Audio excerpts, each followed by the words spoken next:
JDS ನಾಯಕರ ಬಗ್ಗೆ ವ್ಯಂಗ್ಯ ಮಾಡಿದ ಪ್ರದೀಪ್ ಈಶ್ವರ್ ಅವರಿಗೆ ಪಕ್ಷದಿಂದ ತಿರುಗೇಟು ನೀಡಲಾಗಿದೆ. ಜೆಡಿಎಸ್ ಅಭ್ಯರ್ಥಿಯಾಗಿ ಲಾಟರಿ ವಿಧಾನಸಭಾ ಚುನಾವಣೆ ಮೂಲಕ ಪಟ್ಟುಕೊಂಡಿದ್ದಾರೆ. ಆದರೆ ಪಕ್ಷದ ನಾಯಕರ ಬಗ್ಗೆ ಟೀಕೆ ಮಾಡುವ ನೈತಿಕತೆ ಅವರಿಗಿಲ್ಲ ಎಂದು ಪಕ್ಷದ ಅಧಿಕಾರಿಗಳು ತಿಳಿಸಿದ್ದಾರೆ. ಜೆಡಿಎಸ್ ಉಪಮುಖ್ಯಮಂತ್ರಿ ಎಚ್.ಡಿ. ಕುಮಾರಸ್ವಾಮಿ ಅವರು, ನೀವು ಶಾಸಕರಾಗಿರುವುದನ್ನು ಜೆಡಿಎಸ್ ಮತ ಭಿಕ್ಷೆಯಿಂದಲೇ ಸಂಭವಿಸಿದೆ.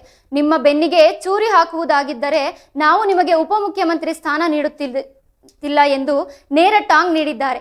ಚಿಕ್ಕಬಳ್ಳಾಪುರ ಜೆಡಿಎಸ್ ಜಿಲ್ಲಾ ಕಚೇರಿಯಲ್ಲಿ ಈ ಘಟನೆ ನಡೆದಿದೆ ಮತ್ತು ಪಕ್ಷದ ಅಧಿಕಾರಿಗಳು ಪ್ರದೀಪ್ ವಿರುದ್ಧ ತೀವ್ರ ಖಿನ್ನತೆ ವ್ಯಕ್ತಪಡಿಸಿದ್ದಾರೆ.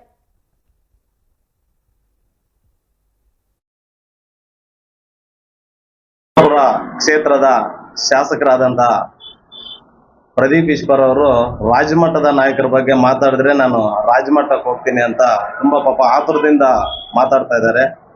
ಅವ್ರಿಗೆ ಒಂದು ಎಚ್ಚರಿಕೆ ಕೊಡ್ತಾ ಇದ್ದೀವಿ. ನೀವು ಮುಂದಿನ ದಿನಗಳಲ್ಲಿ ಚಿಕ್ಕಬಳ್ಳಾಪುರ ಕ್ಷೇತ್ರದಿಂದ ಗೆಲ್ಲೋದಲ್ಲ, ಟಿಕೆಟು ಪಡೆಯಲ್ಲ. ಆ ಟಿಕೆಟ್ ಪಡೆಯೋಕ್ಕೆ ನೀವೇನೇನೋ ಮಾತಾಡ್ತಾ ಇದ್ದೀರಾ ಹುಚ್ಚಿಡ್ಕೊಂಡು. ಬಟ್ ದಯವಿಟ್ಟು ಯಾವ ಕುಮಾರಸ್ವಾಮಿ ಬಗ್ಗೆ ಆಗಲಿ JDS ಪಕ್ಷದ ಬಗ್ಗೆ ಆಗಲಿ ಮಾತಾಡೋದು ಬಿಟ್ಬಿಡಿ. ನೀವೇನಾದ್ರೂ ಕುಮಾರಸ್ವಾಮಿ ಬಗ್ಗೆ ಮಾತಾಡೋಷ್ಟು ಲೆವೆಲ್ಗೆ ನೀವು ಹೋಗಿಲ್ಲ. ಯಾವುದೋ ಒನ್ ಟೈಮ್ ಲಾಟ್ರಿ MLA ಆಗಿಬಿಟ್ಟಿದ್ದೀರಾ. ದಯವಿಟ್ಟು JDS ನಾಯಕರಂದ್ರೆ ಸುಮಾರು ನಾಯಕರು ಆ ಪಕ್ಷದಲ್ಲಿ ಬೆಳೆದು ಬಂದಿದ್ದಾರೆ. ನಿಮ್ಗೆ ಆ ಪಕ್ಷದಲ್ಲಿ ಆ ಸೀಟ್ ಪಡೆಯೋ ಅವಶ್ಯಕ ಅಂತ ಇದು ನಿಮ್ಗಿಲ್ಲ.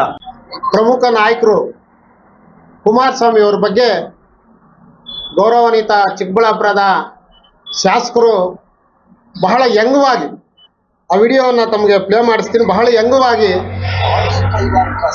ಭಾರಿ ಕೈಗಾರಿಕಾ ಸಚಿವರು ಅಂತ ಮಾತಾಡ್ತಾರೆ. ಇದರಲ್ಲಿ ವಿಡಿಯೋದಲ್ಲಿ ತಾವೆಲ್ಲ ನೋಡ್ಬೋದು.